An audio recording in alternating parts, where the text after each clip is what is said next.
like a butterfly.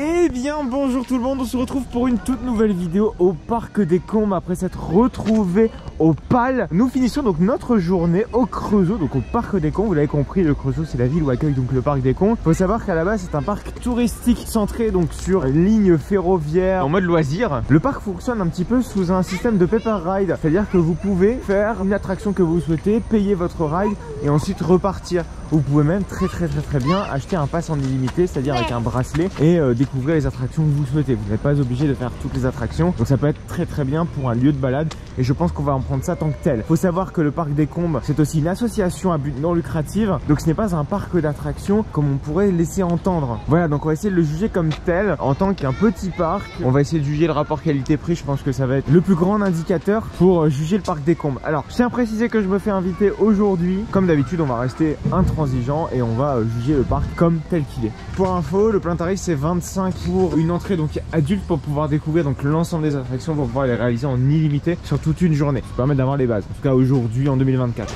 Donc on va commencer par le premier crédit, il s'agit de la luge d'été. Il faut savoir qu'il y a deux luges d'été, donc il y a une luge d'été en mode un petit peu bobsleigh qui ne compte pas comme un crédit. Par contre l'Alpine Coaster lui compte comme un crédit. L'Alpine Coaster c'est un vide-gat et l'entrée se situe au même endroit. Donc en fait il y a une file d'attente pour les deux, c'est assez étrange.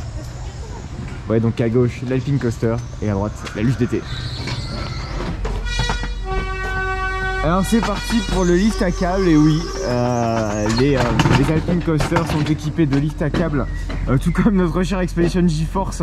Bon, je sais pas si la comparaison est toute trouvée, mais elle est pertinente, tout du moins à préciser. Donc la version coaster de l'Alpine Coaster construite par Vidgat à Skip dans les années 2000. C'est vrai que les Alpine Coaster c'est pas des choses très vieilles, c'est quand même rapidement développé. Ça nous permet de nous spoiler sur certaines choses qui vont arriver dans le parc, hein, puisqu'on va bien évidemment découvrir le reste du parc jusqu'après cet Alpine Coaster. Regardez à notre gauche, voilà, nous pouvons observer un merveilleux boomerang Vekoma, le Canadair qui est, je pense, celle qui me tente le plus, va-t-on dire, dans le parc. Voilà, j'ai très hâte de la tester. En attendant, on patiente. Bah oui, parce qu'il faut qu'on monte tout doucement. On est en train de larguer les autres, voilà, qui sont en train de monter la montée à pied. Il y a quand même pas mal d'attractions, je pensais pas qu'il y en avait autant. Alors des flat rides plus ou moins intéressants, en tout cas moi personnellement. Le Canadair étant celui qui m'intéresse le plus dans l'affaire. On a une Draisine là, sur le côté, à notre gauche. Alors c'est une Draisine Technical Park, alors ça s'appelle pas Draisine, on excuserait ici. Il y a forcément un nom un peu différent, mais qu'importe. Nous on teste cette merveilleuse Alpine Coaster. C'est assez étrange d'avoir et un Alpine Coaster et une UGT un peu traditionnelle sur la droite. J'avoue que c'est un peu surprenant, on en avait testé une notamment à Plopsaco. Allez, on y va franco, parce qu'on veut un peu de vitesse dans cette affaire. Oui. Allez, on freine un tout petit peu quand même parce que on nous dit de freiner. Voilà, on essaie de se la jouer sage quand même. Quelques petits camelback. Et on prend de la vitesse quand même là-dedans, la vache. Ah ouais. Ah, il y a de la hauteur. Putain, elle est pas inintéressante, hein. Du tout. On freine quand on nous dit de freiner. Visibilité réduite. Waouh. Ralentir. Ça y est, on arrive à la fin de la piste. Ouais, une très chouette Alpine Coaster. Je pensais pas qu'on pouvait prendre autant de vitesse dans les Alpines. Après, il faut dire que des Vidgat, j'en ai pas beaucoup à mon actif. Et celle-ci est plutôt bonne, donc j'apprécie.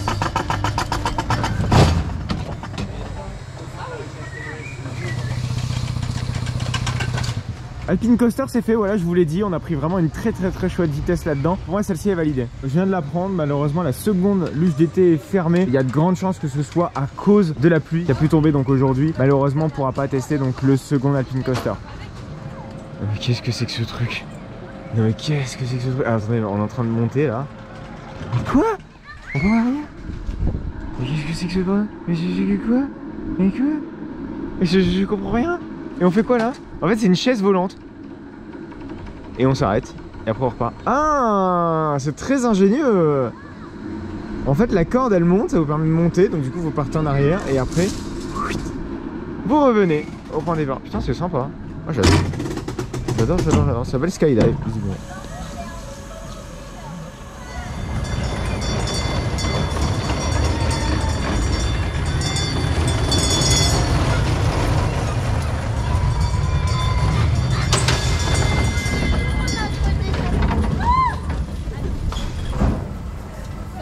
Second crédit, alors je vous avoue qu'on va dans l'ordre, hein. C'est vrai qu'on a commencé par la Pink Coaster et dans l'ordre, lorsqu'on monte dans le parc, on arrive donc au Deval Train qui est un modèle de Junior Coaster Vekoma. Alors c'est pas un 335, c'est un peu plus petit, il est similaire en tout cas à la version de Tami Tami à Porte Aventura. La station elle est un peu austère, mais je pense que vous en doutez, le parc visiblement n'est pas accès terrain. Alors, Deval Train, bon on connaît hein, bien sûr, Tami Tami à Porte Aventura, on l'a déjà fait. Celui-ci fait partie de l'un des premiers crédits du parc de mémoire, historiquement. Il y a quand même un petit effort de fait, mais c'est vrai qu'un beau coup de Karcher sur les rails n'aurait pas été trop. Il y a un petit tunnel même qui a été réalisé. Allez, c'est parti! Petite drop.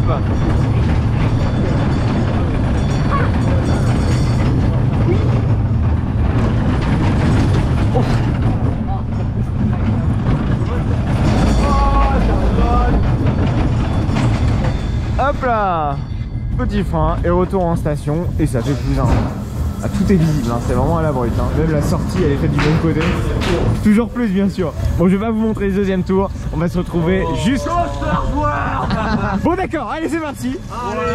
Ouais. Ça c'est du coaster les amis. Voilà. Ne ratez jamais un +1.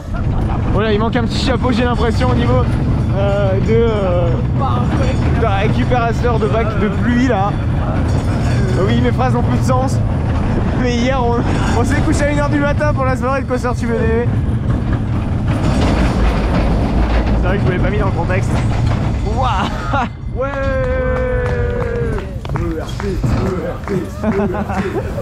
Toujours plus. Allez, fin de l'histoire.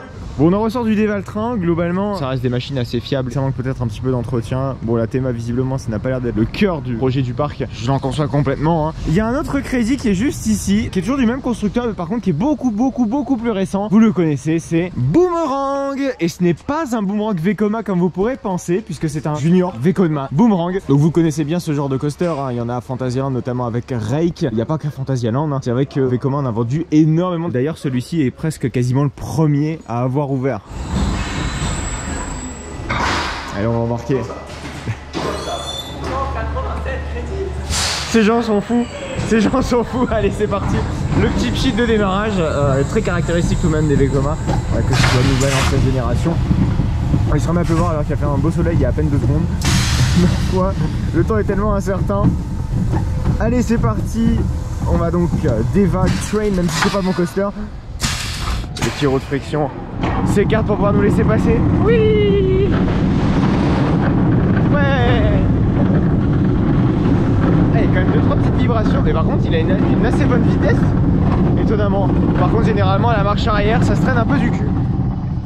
Hop là. Ça se traîne un peu. Bon ouais ça va. Oh, ça va, c'est plutôt chouette. Ouais, ça se traîne beaucoup moins que Rake. Rake, vraiment, quand on arrive à la fin du parcours, on se dit mais est-ce qu'il va passer l'élément? Là, il y passe nickel. Alors, par contre, la station tout de noir vêtue, ça va poser des problèmes au niveau chaleur à l'intérieur.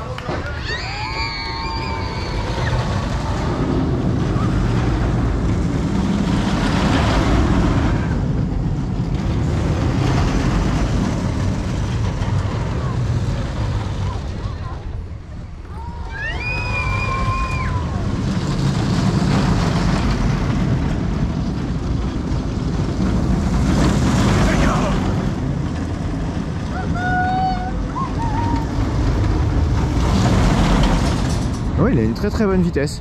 Assez agréablement surpris du truc. Il y a une panoplie de flat ride ici en contre-haut, on en a vraiment pour tous les goûts, pas que flat ride, vous voyez qu'il y a un flume. Alors ce flat ride c'est un sidecar de chez Technical Park. Vous connaissez, on avait fait la version XXL à Treperty City et bien sûr le Silverton à Walibi Belgium. Il a ouvert l'année dernière notre petit Silverton, maintenant on en voit dans de plus en plus de parcs. On a plein de petits flat rides, des petits stands. En l'occurrence ici on a une grande roue, un autre flat ride de chez Technical Park là-bas, dont je ne saurais absolument pas vous citer le nom. En fait c'est un genre de Star Flyer, vous pouvez un petit peu contrôler votre trajectoire. Ça n'a pas l'air dégueu, mais j'aimerais pas le tester parce que c'est pas mon genre. Ah par contre la vue a l'air d'être splendide. Voilà, c'est ce fameux flat ride. Alors regardez, la vue est vraiment très belle. Et là on a un autre flat ride. Alors je ne connais absolument pas le nom de ce truc. Donc le flume que je vous évoquais ici, il est juste là. Donc c'est un flume forain, vous le voyez, mais c'est toujours bien de proposer des attractions aquatiques, surtout pour des températures un petit peu plus chaudes. Voilà, bon, rien de transcendant en soi, ça reste un flume, un dueling flume, j'ai l'impression. Regardez, il y a deux bus qui montent comme ça en parallèle. C'est vrai que ce serait bien un vrai flume à la Liseberg qui se balade un petit peu comme ça sur la colline. Je suis sûr il y a des choses tellement sympas à faire sur la colline, mais bon, je ne sais pas si le parc a la propriété tout du moins de toute la colline. Bon, déjà ils ont rajouté un beau flat track qui est juste ici, mais c'est vrai qu'un coaster comme ça qui est à flanc de colline à la Helix, ça pourrait être superbe. Le parc est vraiment très vallonné, hein. J'aime bien les parcs qui jouent comme ça avec le dénivelé. C'est vrai que l'aspect thématique ici c'est vraiment zéro, mais de toute façon ça a l'air clairement assumé, hein. Pas de soundtrack dans le parc. J'espère qu'ils songeront tout de même un jour. C'est vrai que ça reste tout de même des composantes importantes. Il est l'heure de faire la toute dernière étape. Il s'agit du Canadair. Alors le Canadair, c'est un flat ride construit par Technical Park il y a un petit moment déjà. Le parc des Combes l'a racheté donc d'occasion. Il y en a qu'un en activité active, j'ai envie de dire, parce que le second est un Tivoli Garden. Tivoli Garden est depuis un très long moment SBNO. Donc c'est un petit peu une exclusivité ce Canadair. Et j'ai très hâte de le tester parce qu'il a une particularité, c'est que vous avez la possibilité donc de contrôler vos rotations par vous-même. Vous allez voir, j'espère que ce sera ouf. De toute façon, c'est l'un des flat rides qui nous intéresse le plus ici. Et même peut-être l'un des flat rides dont j'avais envie de tester tout court. Donc on va voir ça, hein.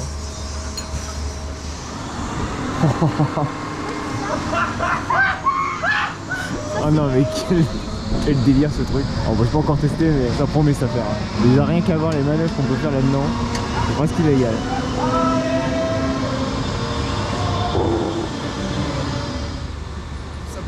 En avant pour aller en avant, ouais. En arrière pour aller en arrière, ok. Et le bouton à droite, c'est le turbo. Ok. C'est pendant 20 secondes, le manège il accélère de ouf. Vous prenez 5G dans la gueule et vous allez à 100 km/h. Ouais, bon, on va y aller step by step, hein. Allez, c'est parti, ça se lance. Donc vous voyez, donc on a un joystick qui permet donc de contrôler la nacelle. Donc on a un mode turbo qu'on n'activera pas, mais a priori il est extrêmement intense. Bon, en tout cas on essaiera d'abord de faire déjà le mode classique. Donc là on part en marche avant. Donc on va essayer de prendre un petit peu de vitesse avant de faire oula, ah oui. Ah oui. Wow. Ah oui, donc là je suis en full avant. Donc là on va essayer de faire une petite brille. Wow. Ah oui. Allez, on repart dans l'autre sens. Ah oui quand même. Oh, regardez la belle vue. Oh, c'est assez intense quand même, hein. Ouais, la vache. Alors on essaie de partir en marche arrière cette fois-ci. La marche arrière. Ok, ça prend un peu de temps. Alors attention. Alors, on va faire quelques petites brilles. On a une très belle vue sur l'ensemble du Creusot. Wow. On va essayer d'avoir quelques petits airtime si possible. Wow. Oh, on se rend même pas compte de...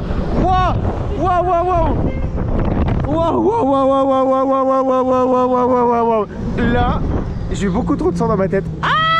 Oh purée. Heureusement que je suis pas pilote d'avion. Oh my god. Waouh. Ah mais c'est méga intense la vache. Allez, on va essayer de redescendre. Si on y arrive. Oh, qu'est-ce que c'est que ce bordel. Waouh. Bon désolé, je suis nul, hein. C'est fini ou c'est pas fini? Je comprends rien. Ah c'est fini? Ok. Ça c'était intense. On a fait le débrief à tête reposée parce que c'est dur. Wow, mais le Canadair, oh, si vous adorez les gros flats de foire, déjà si vous adorez, que vous aimez pas les flats de foire, je pense que ça vaut le coup d'essayer, mais tout simplement parce que ça peut être très intense, comme ça peut ne pas l'être. En fait c'est en fonction du pilote, vous pouvez faire n'importe quoi, vous pouvez faire des vrilles, vous pouvez partir en avant, en arrière, vous pouvez absolument tout faire. Ce flat ride est très complet, c'est l'un des meilleurs effectivement. Dommage que ce soit le seul en activité puisqu'il est SBNO, je le rappelle, à Tivoli Garden au Danemark. Canadair, c'est survalidé, j'en ferai pas deux parce que je suis pas bien là, je me suis fait ce qu'on appelle une rasemotte. C'est-à-dire avoir le wagonnet à l'envers à pleine vitesse dans le creux si vous voulez, que bah, vous prenez en fait tout votre sang dans votre tête. C'est extrêmement désagréable, c'est pas une sensation que j'apprécie. Il y en a, c'est leur kiff, moi c'est absolument pas mon cas. Voilà, par contre là le pilote est à fond et là c'est le mode boost, c'est-à-dire que vous avez un petit bouton qui vous permet voilà, de tourner pendant très longtemps et très vite. Par contre vous pouvez plus faire de rotation ni rien. C'est très intense, c'est fou même. Il y a un truc que j'ai jamais essayé, c'est ça, c'est un Nautic Jet Aigueux. Alors on retrouve dans tous les bons parcs allemands, mais je n'ai jamais pris l'intention de pouvoir tester ce truc. On va embarquer et on va voir ce que ça donne. Pour la première fois de ma life, je teste un Nautic Jet, donc je baisse là-bas. Et donc là, je tire la corde. Non, faut fermer les portes. Voilà. Donc là, on tire sur la corde et on est dispatché. Ah, énorme. Bon, bah, on teste, hein. Bien évidemment. L'eau, ça va, elle est pas dégueu. Par contre, je sais pas si ça mouille fort. On verra. Par pitié. Faites que ça mouille pas fort. Ah! On décolle sévère là-dedans. Vraiment, t'as un airtime là-dessus. Je crois que c'est le deuxième meilleur flat ride du parc. Est-ce que ça mouille un peu? Ça mouillote. Ça va. Il y a plus d'airtime sur Yukon Quad sur mon avis. C'est beau, n'est-ce pas? Magnifique. C'est la technologie. Donc là on est en gare des Combes, c'est là où vous pouvez prendre le petit train pour pouvoir faire un petit tour. Donc c'est inclus dans votre bracelet si jamais vous avez payé donc un bracelet à entrée limitée aux attractions. Ça peut être sympa. Bon, nous on l'a pas fait tout simplement parce qu'on n'avait pas le temps. Dans un contexte différent, c'est-à-dire en famille, je pense que ça peut être une expérience assez sympa. C'est de là où a démarré les Combes, hein. C'est ce chemin de fer touristique. Et ça c'est les prémices de la table tournante de Voltron. Voilà, c'est la fin de cette vidéo. Merci en tout cas de l'avoir regardé. Pour faire le bilan de ce petit parc d'attractions, ça peut être tout à fait convenable pour un dimanche après-midi. Franchement, c'est vraiment tout ce qu'on demande. Vous êtes en famille, vous savez pas quoi faire. C'est une très chouette petite destination. Le tarif d'entrée est quand même assez honnête. Et franchement, on a des attractions à sensation comme des attractions pour les plus petits, même middle. Si vous aimez les attractions aussi à sensation forte, mais de type foire, pour c'est-à-dire qu'il y a énormément de jets. Je suis désolé, mais le Canadair m'a foutu mais dans un état pas possible. Je l'ai complètement sous-estimé. Très clairement, le Canadair est très impressionné par cette attraction. Alors évidemment, si vous êtes amateur de roller coaster, c'est pas forcément une destination à privilégier. Je serais curieux de continuer à suivre le développement du parc puisqu'il a démarré en 1990 avec justement son chemin de fer. Quand on voit les ajouts, on se doute que bien sûr ils vont pas s'arrêter là et on souhaite le mieux. Personnellement, ce que j'aimerais, c'est avoir un gros coaster, voilà, qui puisse combler un petit peu l'offre sensationnelle. Mais côté roller coaster, c'est vrai qu'on a une très belle offre, suffisante je trouve d'offres sensationnelles en termes de flat ride. Mais c'est vrai qu'un coaster sensationnel, ça manque. Il y a suffisamment de tout, mais il manque voilà ce gros roller coaster pour marquer le coup. Moi, ce que j'aimerais voir également comme développement au parc des Combes, c'est un peu de thématique, renforcer les thématiques. C'est vrai que là on est proche du néant, comme je vous l'ai évoqué, on n'est clairement pas sur cette lignée. Voilà, on est vraiment sur un parc de dimanche après-midi, c'est comme ça que je le vois. Merci à vous de m'avoir suivi. On se retrouve donc pour la prochaine vidéo, donc c'est-à-dire la semaine prochaine à 14 h pour le Prater de Vienne. On va donc découvrir cette grande foire permanente en plein cœur de la capitale autrichienne. Au Prater, on peut retrouver notamment un boomerang Vekoma. Alors ça fait pas rêver dit comme ça, mais avec des lap bars. On a aussi un excellent petit bobsleigh coaster Gerstlauer. Bref, c'est une destination à découvrir si jamais vous êtes de passage en Autriche. On va également très bientôt découvrir Phantasiana. On va aller faire Gotham City Escape, Parquet Warner, Furudvik, Grodalune. Bref, tout un programme absolument dingue pour la fin de cette saison. Si jamais vous n'avez pas vu une vidéo en particulier, on y revient la veille. C'est littéralement la vidéo à Walibi-Rhône-Alpes sur l'ouverture de Mahuka. On a été très chaleureusement conviés par la CDA. Je vous invite donc à aller voir cette vidéo si jamais vous ne l'avez pas vue pour pouvoir découvrir Mahuka. Notre avis sur cette merveilleuse nouveauté, Intamin, ce Hot Racer. Si jamais vous souhaitez donc voir cette vidéo, n'hésitez donc surtout pas à cliquer sur le lien qui va apparaître juste à votre droite. Il ne vous reste donc plus que quelques secondes pour pouvoir aller voir cette vidéo.